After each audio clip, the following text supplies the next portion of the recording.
Pak Hari tadi sempat mengatakan bahwa sudah waktunya untuk mereview kembali bisnis model kita. Karena walaupun kita berharap, memang pastilah kita berharap pandemi ini berakhir ya. Tapi kelihatan memang sistem online atau digitalisasi sudah banyak memberikan kemudahan dalam bertransaksi dan mengefisienkan waktu juga. Jadi menurut Pak Hari sendiri, bagaimana kira-kira untuk mereview bisnis model ini? Satu, ceknya begini. Waktu buat produk, pertanyaan pertama adalah problem apa yang ingin di-solve. Ya. Jadi para startup harus membuat suatu solusi untuk menjawab suatu problem. Itu nomor satu. Nomor dua, lakukan product and fit market di lapangan. Jangan membuat produk yang menurut kita sukanya buat produk ini. Tidak, harus dibalik. Berpikir dari hilir ke hulu. Di market ada problem apa? Let me solve that problem. Dengan apa? Dengan cara kearifan lokal. Itu akan membuat kita berbeda dengan produk-produk yang komoditi. Nah, habis itu buat bisnis plan, artinya awal-awalnya pasti negatif cash flow. Karena kita harus memperkenalkan, memasarkan, mengakuisisi market. Nah itu dihitung seberapa kuat kita negatif di situ. Nah, itu ada valley of death namanya, turun nanti naik. Nah, berapa kuat kita di bawah. Nah, itu habis itu pelajaran membuat suatu bisnis plan ya. Nah, habis itu baru nanti kalau sudah mulai ada profit bisa pakai dana pihak ketiga, perbankan atau venture capital. Tapi di hulu ini yang penting. Satu lagi, Bapak, ya, teman-teman sekalian.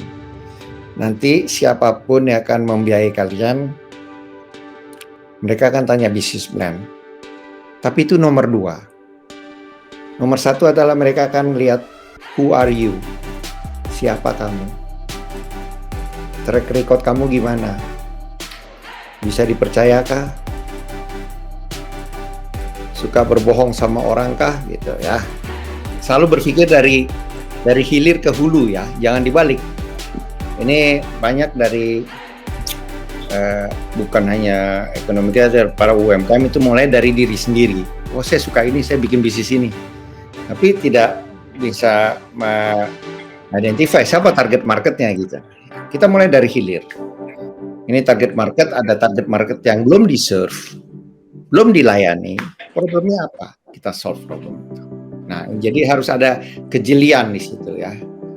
Nah, baru habis itu membangun produknya. Setelah membangun produknya, pada saat awal jangan membangun itu dengan full feature. Kita harus tes small dulu ya. Jadi itu yang disebut MVP, minimum viable products ya.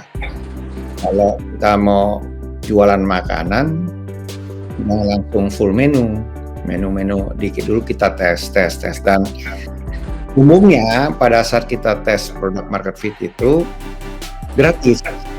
Sama waktu apps dulu Gojek juga awalnya gratis gitu kan. Nah di situ kita bisa ngetes apakah orang akan pakai atau tidak. Dan inilah memerlukan cost ya. Nah situlah ada cash flow yang negatif karena kita harus membiayai testing. Tapi ini kenapa ini harus tetap dilakukan? Ini meminimize cost, meminimize risiko. Ya, pertama adalah bangunlah bisnis yang memberikan solusi kepada di sekitar kamu. Kedua, pebisnis itu ada dua karakter yang harus itu. Satu adalah tahan banting, pantang menyerah. Kedua adalah dapat dipercaya. Trust. Kenapa perlu trust? Dia dapat dipercaya oleh calon konsumen, dapat dipercaya oleh calon pegawai-pegawainya, dan dapat dipercaya oleh calon pemodalnya. Jadi, apa yang paling penting adalah trust. Bangunlah kepercayaan. Gitu ya. Silakan berbisnis dan saya kasih tahu juga ini bukan untuk nakut-nakuti.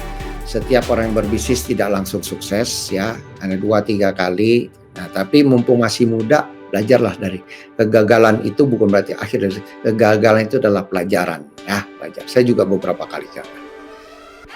Tapi lakukan dengan penuh perhitungan sehingga bisnis itu bukan gambling tapi adalah mitigasi risiko.